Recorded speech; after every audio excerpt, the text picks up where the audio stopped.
name is Sarah Kendall and I work as a crop physiologist at ADAS, an independent agricultural and environmental consultancy based in the UK. I am the scientific coordinator of NUTRI-CHECK Net, a European-wide project aiming to optimise crop nutrition in arable crops. We have come to recognise the urgency required in providing better support to farmers and advisors to enable them to optimise the crop nutrition decisions that they make. To help facilitate this, we have developed a framework called 3-step checking, which focuses on 3 key elements. 1. Planning, 2. Check and adjust, and 3. Review. In this video, we will be focusing on the planning phase. We know that farmers make use of several pieces of information and utilise various data sources in the planning stages. As part of the NUTRI-CHECK Net project, we have co-developed 8 best practices associated with planning. By implementing these best practices into crop nutrition planning, we believe that farmers and advisors can improve the sustainability of their crop production. So I'll now talk through the 8 best practices for planning that we've co-developed with industry stakeholders in the NUTRI-CHECK Net project.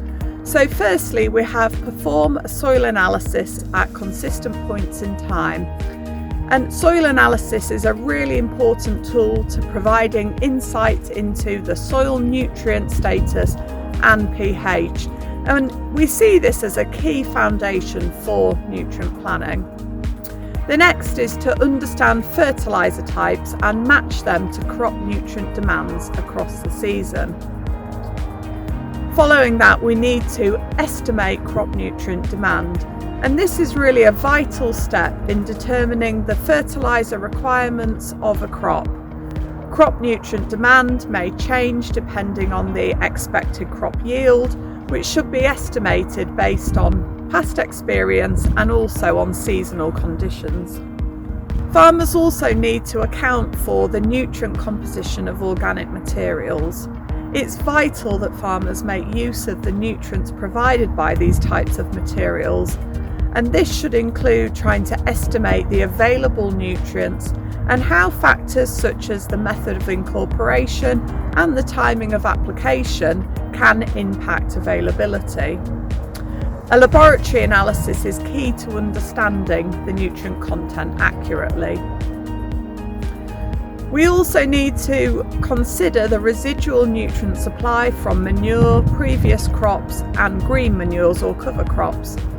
And this ensures that the residual supply of nutrients are considered when calculating fertiliser requirements.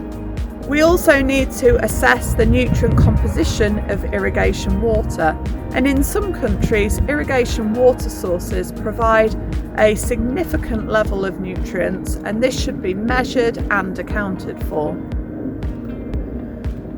We also want to encourage all farms to be developing a comprehensive nutrient management plan. This is a fundamental and overarching step which really forms the basis for fertiliser application decisions which follow. Making use of decision support tools can help to account for data sources to tailor plans and optimise decisions. Farmers also need to think about the calibration of fertiliser and manure spreaders to ensure that application of nutrients are as precise and accurate as possible. And finally, the 8th best practice for planning is to align with those fertiliser plans with national quotas and environmental protection rules to ensure that negative environmental impacts are minimised and cost-effective decisions are made.